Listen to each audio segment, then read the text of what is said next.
Welcome to LoTech Tuesdays by LoTech and Wild, the podcast for those who live their life unplugged and for those who want to. LoTech and Wild is a podcast brought to you by Valdez Adventure Alliance in Valdez, Alaska. We have guests that we learn from all around the world, and we invite anyone who is interested to come and visit the beauty of Valdez, Alaska. Yeah, so welcome to the podcast. Thank you so much for joining me, Kelsey Gray. Thanks for having me. So you're in Anchorage right now, and your mom lives in Anchorage. Is that correct? Yes. Yeah, she lives over by Lake Hood, and this is kind of like a home base when we roam through Anchorage.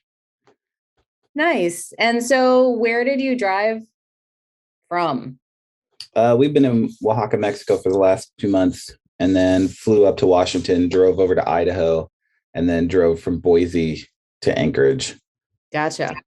Was that just the easiest way to do that? Or is that a common trip for you? Or was there other things? Well, we have a van that we stay in, actually. Even here, we just park it in the parking lot. But the van was in the lower 48 because we did a trip before going to Mexico. So we had to get the van back up. And we actually went through Idaho because if you know that section of road at all, it's a lot straighter and around the mountains to go up through Calgary and around. And there was a big snowstorm coming, and I knew if we got trapped in those mountains with a rear-wheel drive van, that'd be no good. Yeah. So you are an ice climber, a rock climber, an adventurer. What else do you do? How did you get started with all of this? That's a good question. So my first rock climbing class, and I would definitely consider myself more of a rock climber than ice climber. And my first rock climbing class was at the University of Alaska, actually. I took the very first indoor rock climbing class that they offered. And then, which was cool because some 10, 15 years later, I actually ended up teaching the outdoor rock climbing class Nice.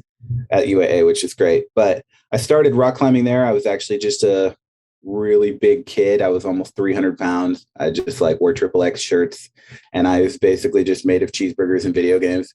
That was it. Yeah, I was not active at all. And then I started rock climbing from there, actually. So that's kind of just how I got into it. Found myself one of those people who had no idea what they wanted to do, and realized that rock climbing meant I could just, I guess, stay that way. Just keep doing rock climbing. I don't have to do anything else. It's really fun. It's really addicting. It's the way that rock climbing makes you narrow your focus.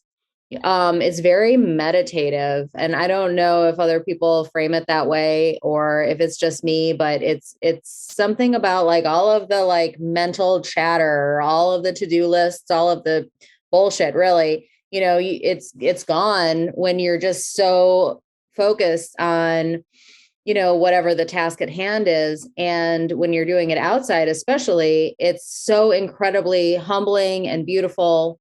It's hard not to love rock climbing for sure.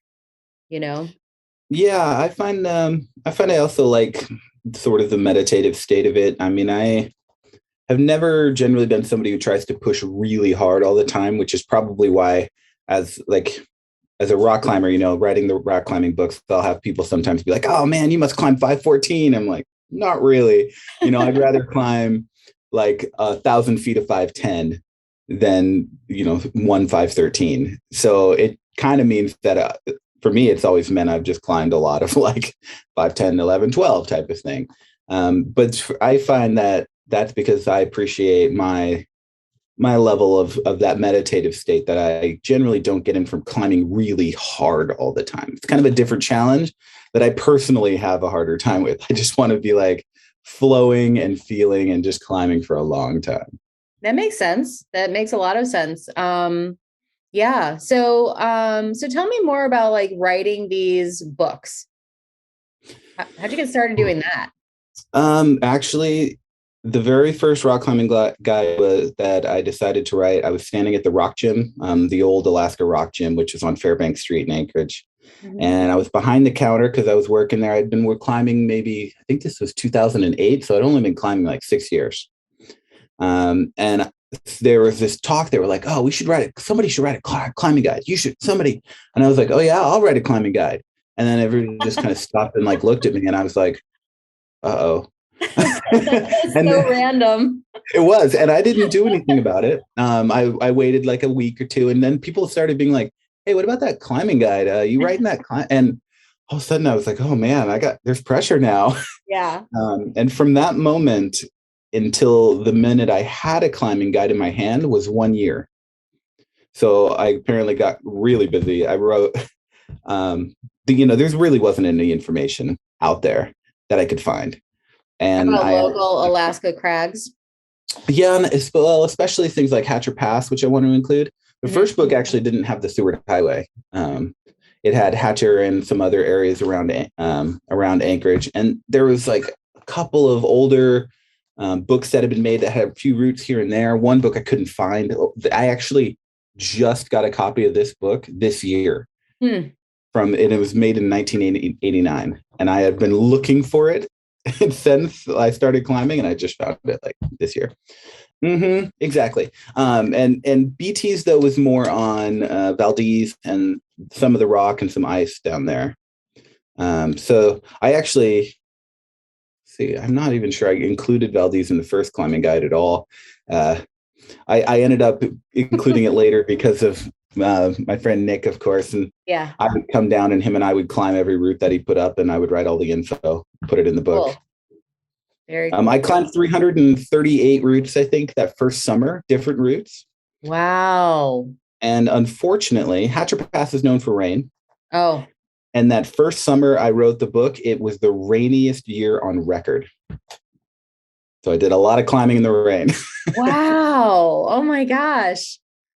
That must have been rough. Well, so ropes are made differently. So like ice climbing ropes, for example, are made to, not hold all that water.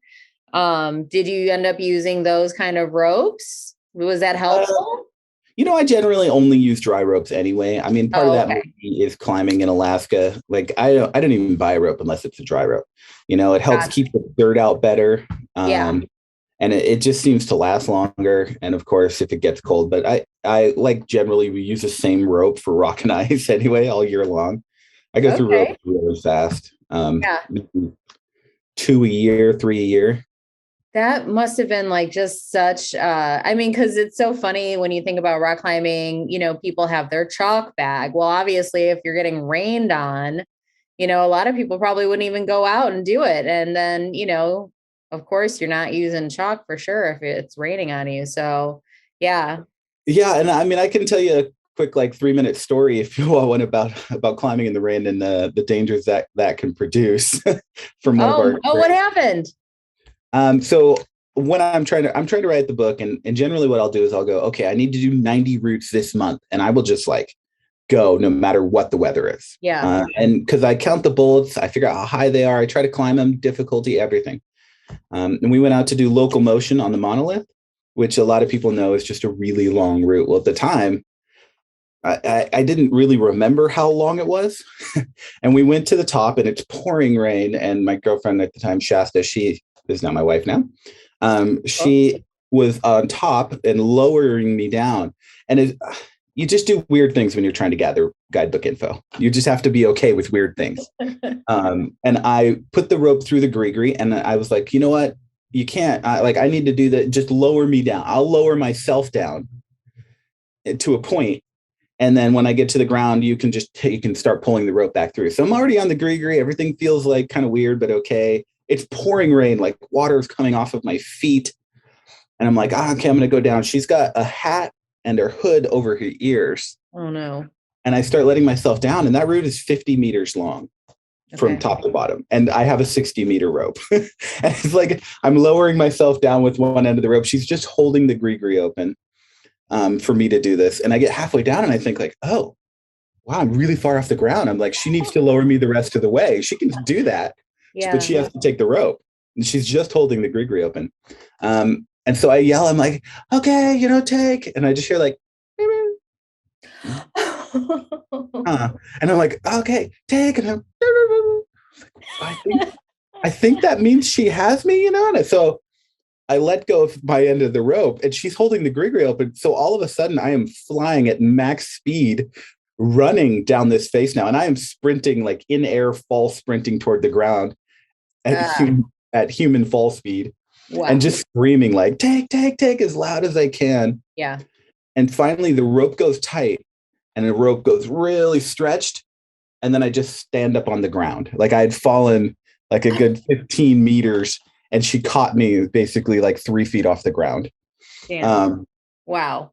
And I like, kind of like shaking. Okay, get that out of my system. I climb the route anyway. There's water pouring off my hands. Yeah. And I get to the top and she's just cold and soaking wet and looks at me and goes, "How did that go?" She never heard me say, yeah, she never heard me say a word. We did one route that day and I was like, this is too wet. I think it's time to go back to the tent. That is crazy. Oh my gosh. Wow. Well, I guess, things can happen with all of that downforce. You probably had a really hard time hearing. I can't even believe that you wanted to go and do that in the first place. Yeah, it's like going to work, when you go to work, they're like, it's not like you go to work and things get hard and they go, okay, head on home, Yeah. That's kind of like what the guidebook writing is. I'm going to work. I got to get it done, or else if I don't get this information. Right. I'm the only one getting it. So it's like, well, I'm here. It's soaking wet, but I can make this work. Yeah. She actually never heard me at all. She never said anything. Like I was just hearing ghosts in the rain. Oh, no kidding. Yeah. Oh, wow. I was like, no, you yell down. She's like, I never said anything. I'm just sitting here. So. Whoa. Yeah, no, that's lucky. That was super lucky that she caught you before you actually hit the ground. How crazy is that? So, yeah. And then I was talking to somebody too about just how like in, I think it's Free Solo, how like Sonny drops Alex Honnold and how like, the first thing that I think that like I ever taught my kids was tie a rope at the end of tie a knot at the end of the rope, like just, it seems like that's part of your check system, like check, check your knots, check this, check that, check your, you know what I mean? Check to make sure there's knots at the end of the rope. But like in that situation, I mean, wouldn't have helped me. No, it wouldn't have helped at all.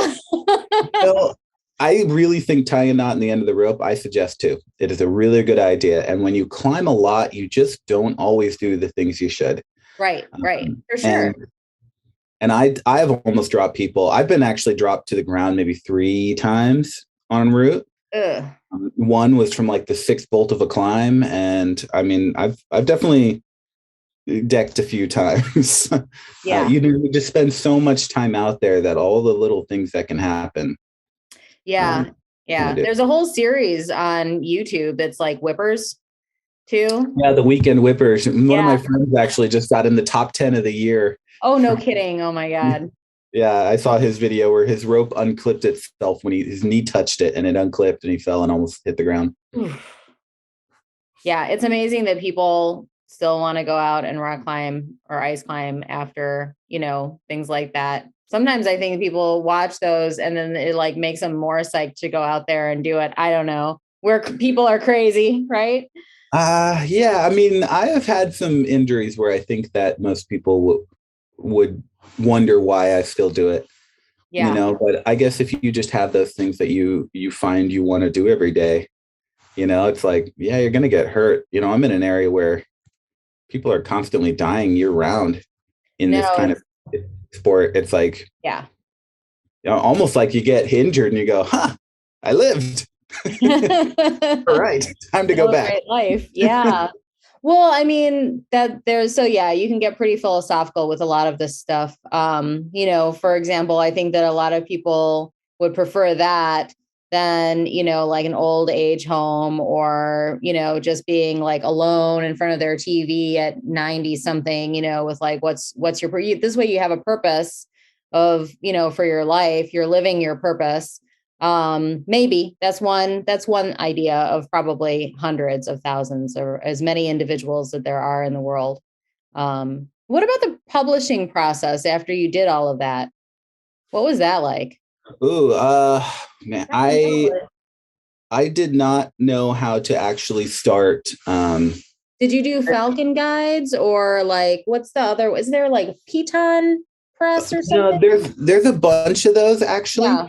I did my own. I do all my own publishing. So I actually make the book from the ground up. I do the design. I do a lot of photos. I usually make the topos, all that kind of thing. And I put it fully into a package. The only thing I don't do is print it. So I send it off, they print it, and they send the book back. Okay. And I did not know how to do any of that when I did the first book. I tried it in Word, and within like a week, I realized, wow, this is not going to work. And then I had to learn InDesign. I failed miserably at that for a couple of months, but then eventually managed to get a book.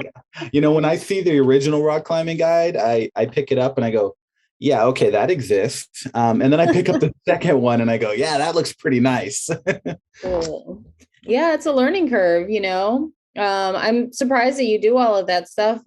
So when you say you make the topos, you draw the topographical maps? I mean, you do the measurements, or what do you mean? So like an overview, like I used to do these top-down images of the cliff, where I would draw lines on them and then put lines where the routes went. Gotcha.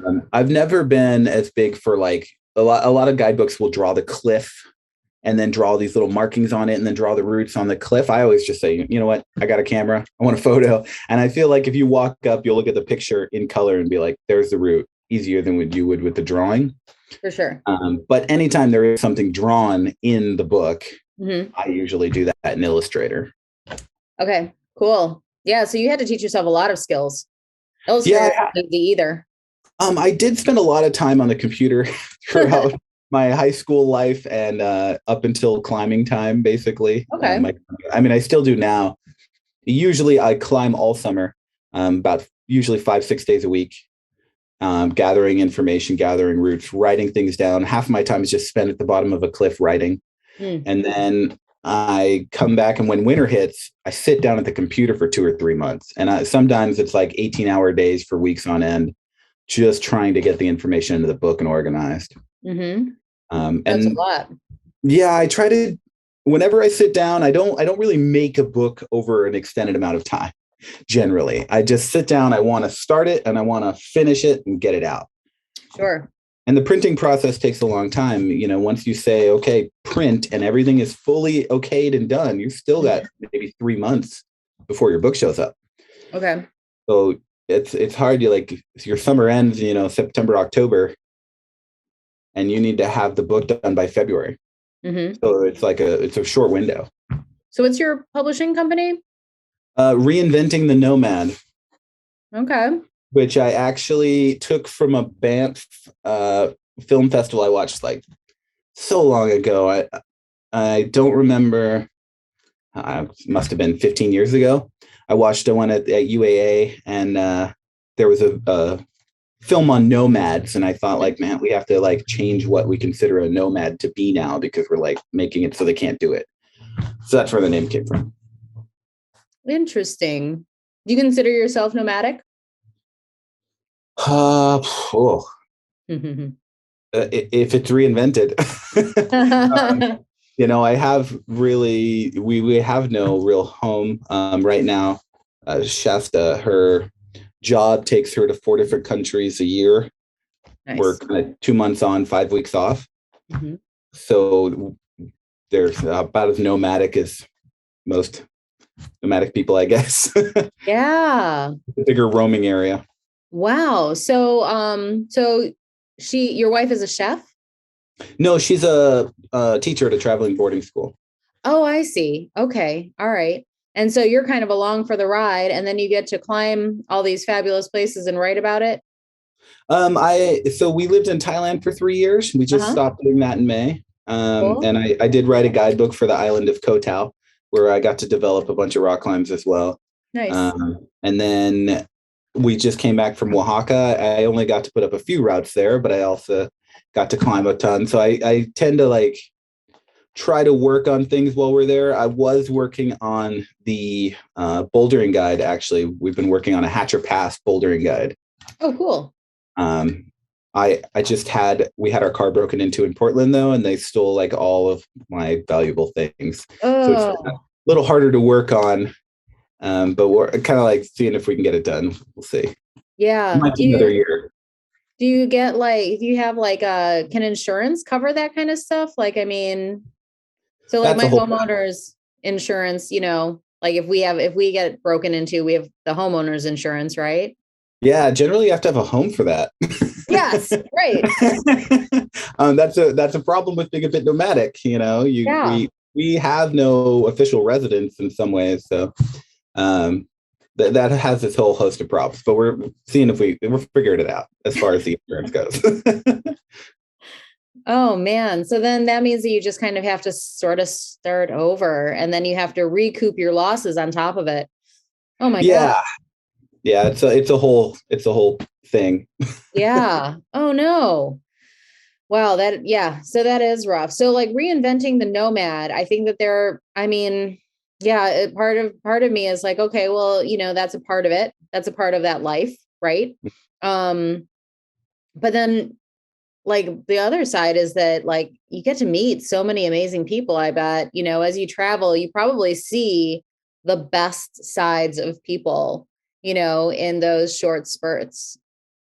Yeah, you do get to see it a lot of it, especially in the climbing communities. If there's climbing somewhere, generally there's going to be even a small community. You're going to meet some people. And, I had never heard of climbing in Oaxaca, but there's a little crag in town, and we would randomly see like some people come up and they'd be like, "Oh, we're French and Portuguese," or we're all these different things. And one of my main climbing partners there was actually he was from Mexico and he was living in Oaxaca. You do get to meet you also get an interesting part of the culture. Like in Thailand, climbing is kind of like a richer person thing. You don't have to be rich to do it, but you're not generally the poorer person, just like America, right? Like it's sort of like a higher end sport. It's expensive, that's for sure. Yes, right? Especially in Thailand, it's even more expensive to get into in Thailand, and then have a greater wealth divide there than we do here. Yeah. Yeah. So you meet a lot of, like, culturally, you meet like a really interesting middle section of the culture. But I love it over there. They have climbing camps and all these different things you just go and live in. No like kidding. in Laos. Yeah, they're like in Laos, they have green climbers, and in Thailand they have one called Nampa Payai. And you just go there, and the camp is built for climbers. They have tents on site you rent. They have a little restaurant there. That Nampa had a zip line that you would zip line to the cliff each morning and climb. And then, everything's within 5 minutes walk. And so you just come back for lunch, eat lunch, and everything goes right into the camp. Like there's nowhere else around that camp. There's nowhere else to spend any money. All of your money is going to go into the camp. Yeah. How neat. Wow. But that itself is like, sounds like a vacation-y sort of spot, or? I mean, vacations are words that people use when they work. Yeah. We don't have so much vacation, I guess, as we just do like different.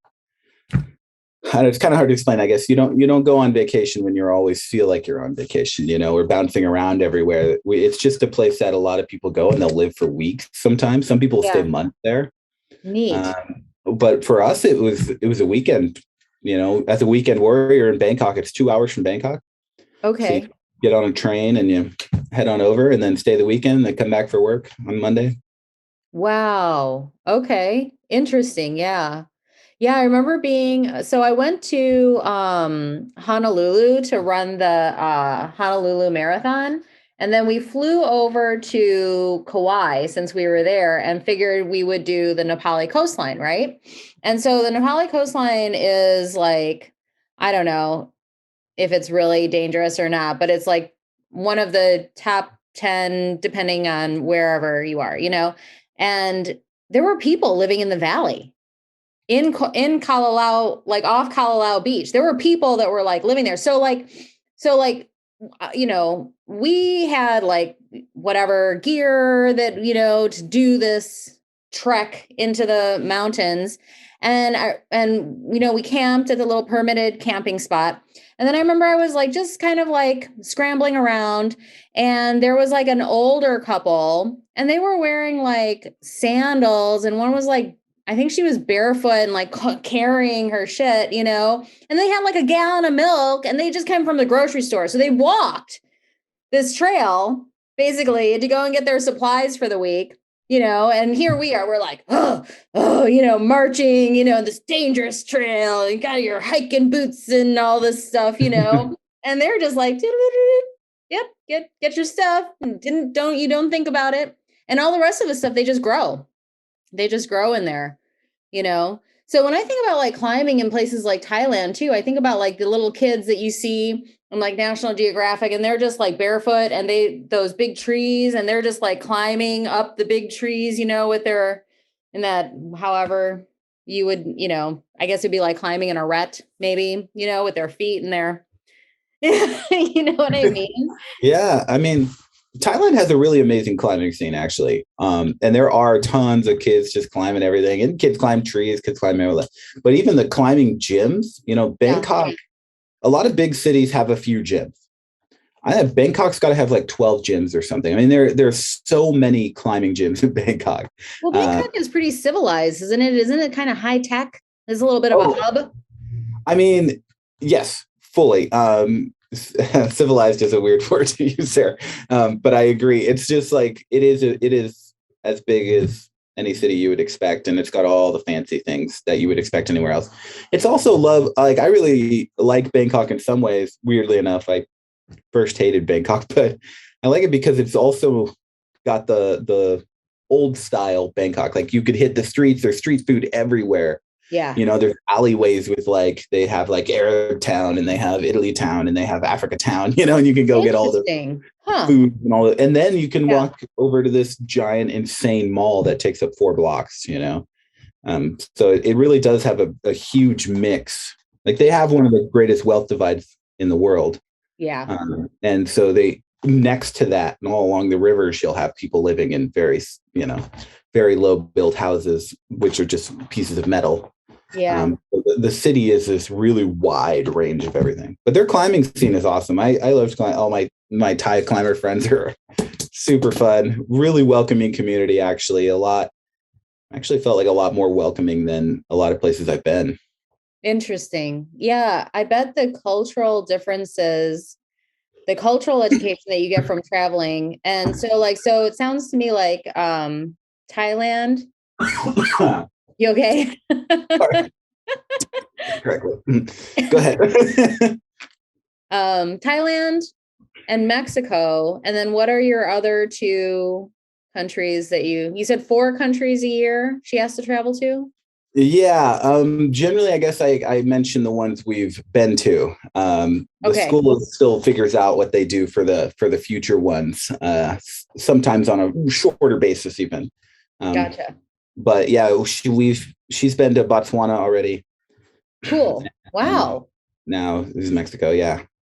So yeah, I bet the cultural education that you're getting also from traveling is just absolutely phenomenal. Yeah. So I love it. I would love to go to Bangkok. It actually sounds a lot like Hong Kong. I don't know if you've ever been to Hong Kong.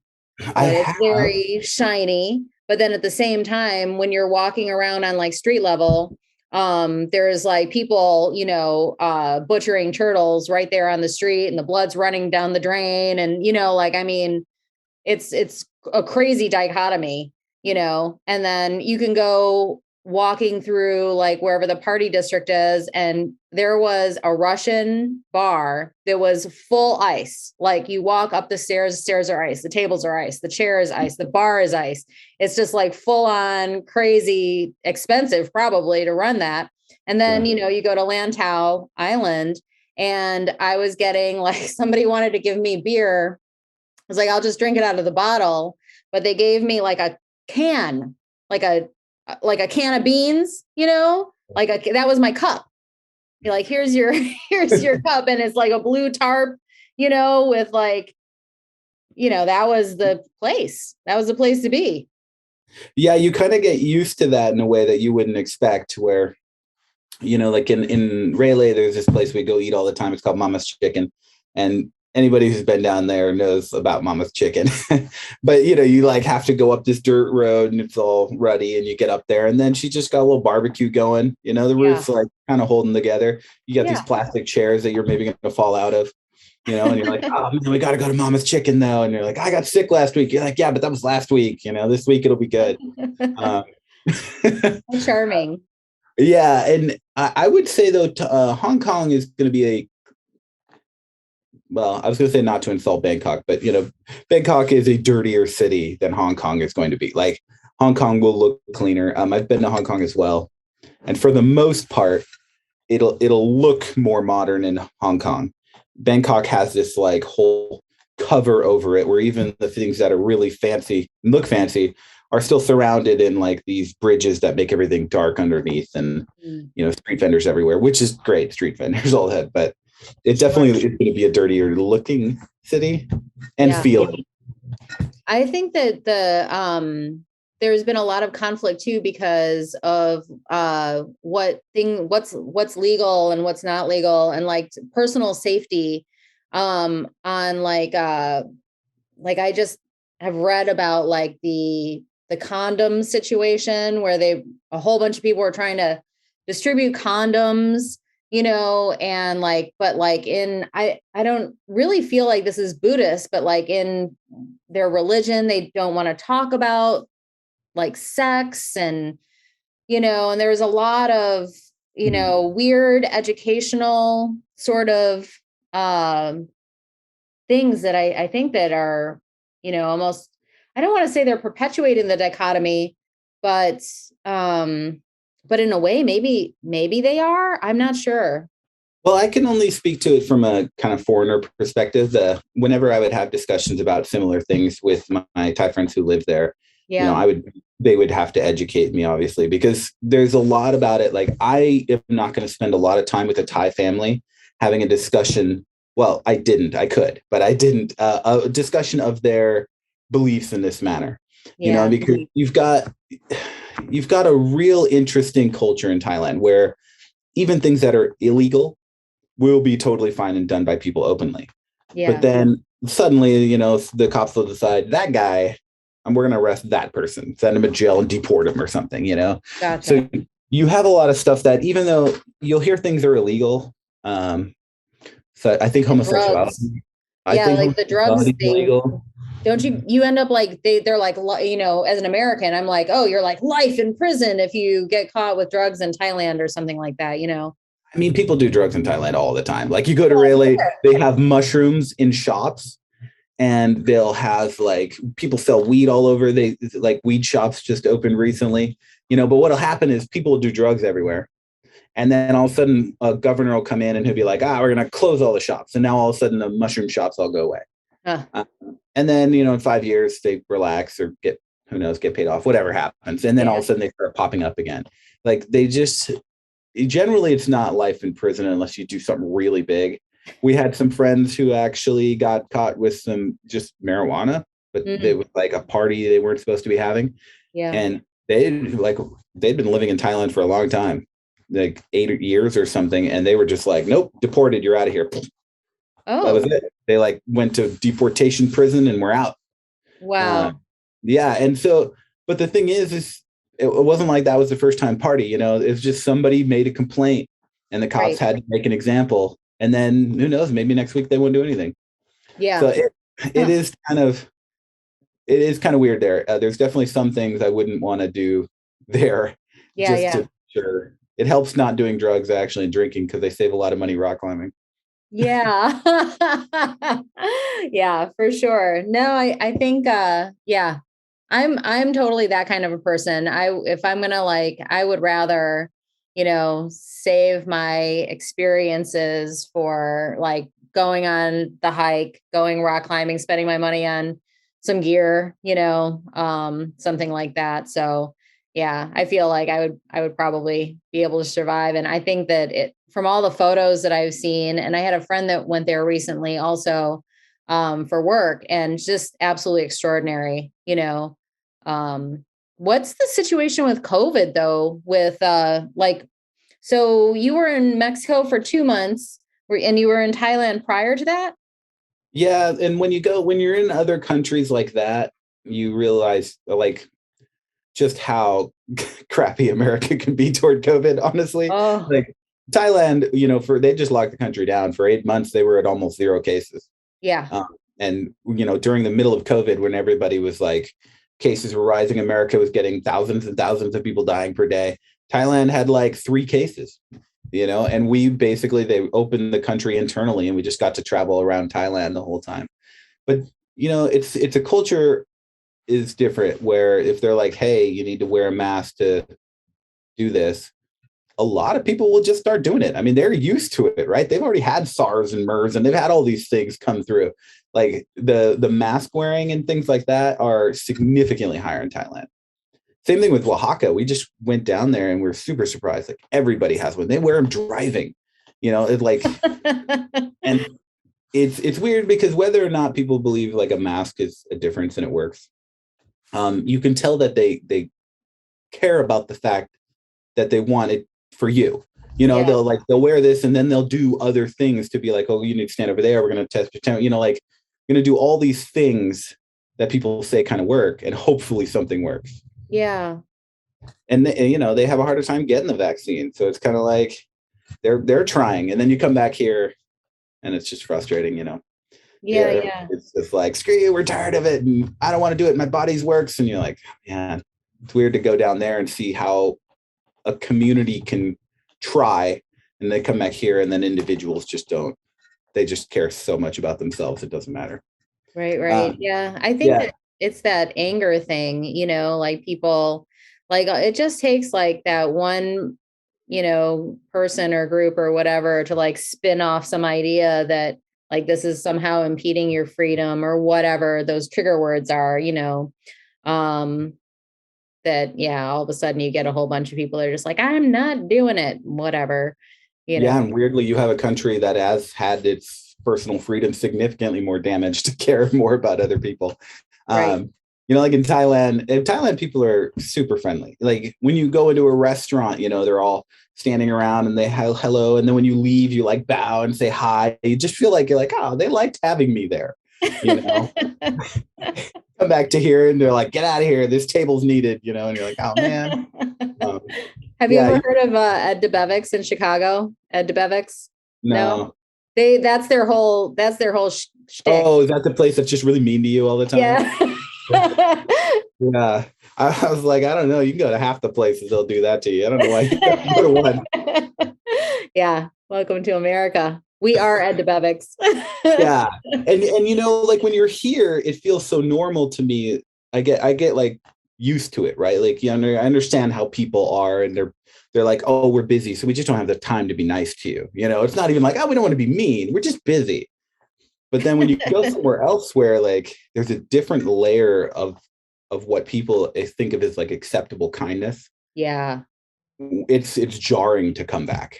For sure. My family lives in Japan and I know they are busy.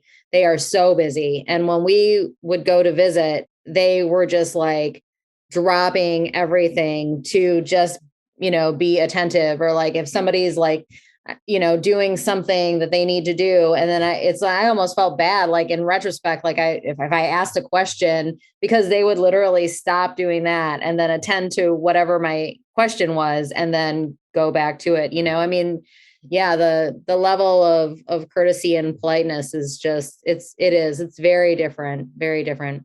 And then my son went to South Korea. So with COVID there, they did the like government mandated 2-week, you're isolated in a hotel. They have specific rules for interacting when you get your meals, even, there's no interaction. You have to wait, like there's and then you wait and then it's safe to open the door because they're gone, I mean, like all kinds of protocols, and they adhere to that, as a country, they adhere to that. So yeah, it's very interesting. I'm very like, I think going to Japan though, as an adult, visiting my family was probably the time when I really realized that I'm an American, Yeah. Yeah, it's easy to realize what we've done to ourselves. It's interesting, isn't it? Yeah. There's some negative stuff, but there's a lot of positive stuff too. And I also the geography of this country. I mean, I've traveled, coast to coast, mostly by hitchhiking. And it's really incredible. Like Zion our national parks. Oh my gosh. Zion National Park, Grand Canyon, whatever, it's just really, really incredible. Going on some of the Navajo reservations and spending some time there, just, seeing Anasazi ruins, not at the place in the Four Corners. What's that, Mesa Verde? But like there's like other places where you can go and see Anasazi ruins, and maybe people don't know about, maybe it's better that they don't, so so it can stay preserved. Yeah. And that's the whole thing with climbing too, becoming so popular. I wonder how it's going to impact our land. Yeah, it's already making significant. I mean, it has made an impact for a long time, but it's definitely getting even larger. When I went to Thailand and I came back, right? I came back in the middle of coronavirus. I'd like actually traveled that summer, which was interesting because planes were just fully empty and airports were deserted. But when I came back, it was the most people I have ever seen up in Hatcher. Like I've been going there for years and years and years. And I drove in and thought, what is happening? There's like 100 cars on the road. Like, is there an event? Yeah. And even with COVID, the amount of people outside has skyrocketed. So now we have more people and then even more people. And then the Olympics show up and it's like, even a place like Hatcher, you go out there and there's just parties all over. The bottoms of cliffs are getting more worn down. Trails are getting more worn down. And that's here. So like places in the lower 48, they're getting rallied. You have 100 people at the base of a cliff. Sometimes you're trying to figure out what's going on. For sure. So it's definitely going to cause more problems. It'll probably end up being something like Smith Rock a lot too, which is the bottom of the cliff gets increasingly more developed. We have big stairs and platforms and like all kinds of. I think that's just going to become necessary. There's a climbing coalition here in South Central. It's called CASA, and they have done already a couple of trail days, developing the base of the monolith and the base of Toto, and some other things. But just because the climbing traffic has increased so much, it's already destroying the base. Yeah. I like to say that climbers are leave no trace when we're done. Because we go out and we're like, oh yeah, leave no trace. Yeah, I can't leave a piece of garbage over there, but then you look at a route and you're like, all right, we're gonna go up there, we're gonna scrub the route, we're gonna put some bolts in and an anchor, we're gonna build a platform. Right. All right, leave no trace. Keep this place clean. Yeah. But I think those things are actually going to be necessary to really keep it from getting even more destroyed. Yeah. Yeah, because I think there's zero chance of us adopting like the no chalk and that thing that's in where is that, in Austria or something, or Switzerland or something? They Czech Republic, no chalk. They use the rope knots instead of cams and nuts. But we're Americans. We don't do that. Well, I mean, I think that's ridiculous. You think it's ridiculous? It's too extreme? That's too extreme? They can have their ethics toward it for sure. And I'm impressed, but I also am not good to do it. I mean, I actually have climbed there and I did do that once, but I think it's ridiculous still. I feel like... Yeah, especially here. Like if I thought no chalk in Hatcher Pass, that'd be the most ridiculous thing, Like 1 week later, all that chalk's gone. You go up to Hatcher and find me some chalk, We have enough rain up there and snow and everything. It washes it all away. Gotcha.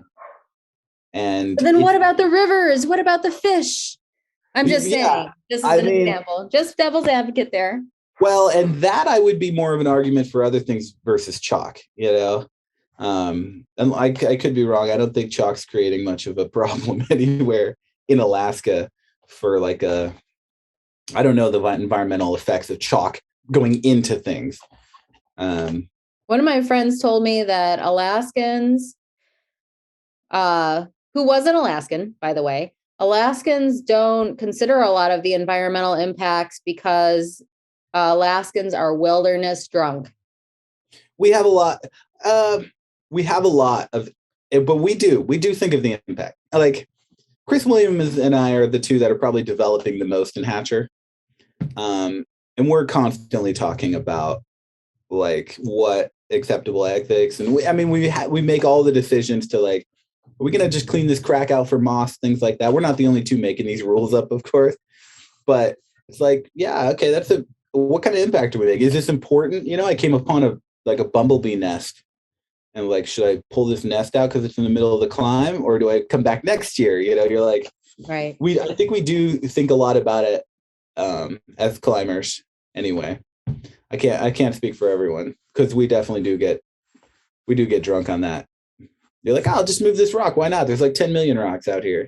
Yeah. Well, the human to wilderness ratio is much greater in Alaska than it is, I think, anywhere else in the lower 48 for sure. So, yeah.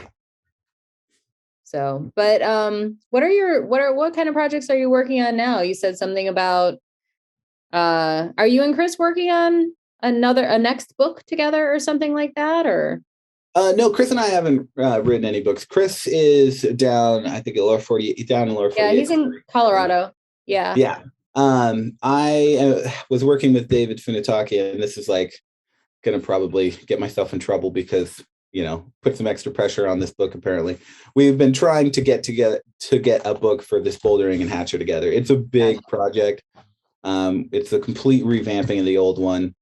Like there's so much in there that needs to change, and then adding hundreds and hundreds of more boulder problems and areas and everything. So it's a big project, which has been really difficult for me to do, considering I'm not in one place for more than 2 months. Yeah. I went to Mexico and bought 2 other monitors just so I could try to get all work done, and then had to sell them, and then try to get things done on the road. So hopefully we'll see if we can get it out. That's my biggest project at the moment. I generally do a lot of photography, but I don't have any cameras anymore. But at the moment, I'm going to go get a new one today to try to make up for losing everything in the steel. Yeah.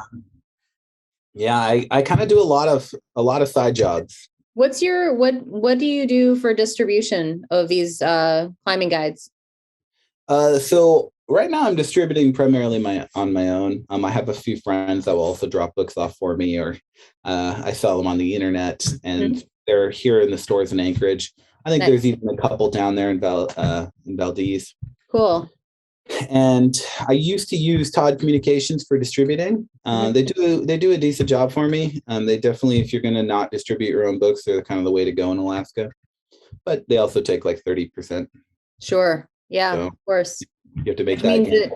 Yeah, that's only going to be valuable if they can sell a whole bunch of books. Yeah. Well, and it's easier because it's like, I'm gone all the time. I just give them 300 books and they just put them out there. So if REI runs out, hopefully they keep REI stocked versus me having to call someone and say, drop some by, and then go by with your card reader. And right. But it's just, I'm only selling in like 4 or 5 stores currently. I can sell in a lot of other stores, but you sell 1 or 2 here or there. It's almost more effort. Right. It's hard to distribute through a distributor and without them. Yeah. Because every time you offer to more stores, they want to take a higher percentage for the ones they offer to. Gotcha. Yeah. And you said something about you're supplementing in between with odd jobs. Do you do that?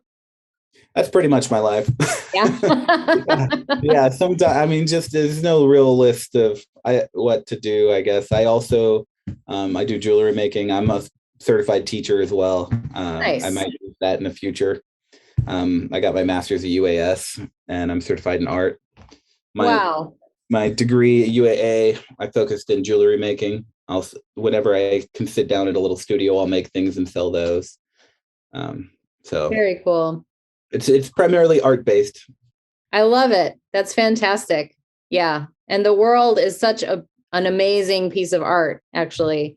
So That's one thing I loved about Oaxaca. That whole city is art. It was amazing. I just went every day and like into studios, and I would make art, printmaking, and learn new things. And Oh, it's a great spot for it. I love it. That's very cool.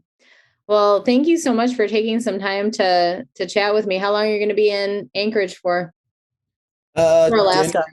Till January 9th. As of yesterday, coronavirus makes the world change daily on an instant basis. Right before I was going to get my Thai visa pass, they changed it so you can't test and go. So test and go is you'd land and then you test, and the next morning you could go visit wherever. Yeah. They just changed it to quarantine for a minimum of a week. So now I have quarantine for a week. And if they change that again, who knows? So ideally, January 9th, I'll be in Thailand. Gotcha. Well, I'll be sending good vibes your way for that. That's cool. That sounds like a lot of fun. Yeah, I have 100 titanium bolts. I'd give a shout out to the Thailand Mountain Sports Club, kind of an amazing club there that's really getting bigger now. And they just say, hey, you want to put these roots up? We'll give you bolts here. Go have fun. Nice. Yeah. Nice. Wow. So how long are you going to be there for? Probably a bit over a month. And then back to Oaxaca?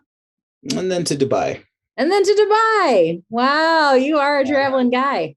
Then to Saudi and then to Turkey. And so it's a bounce around. Yeah, very fun. Well, thank you so much for taking some time to chat with me today. I really appreciate it, Kelsey.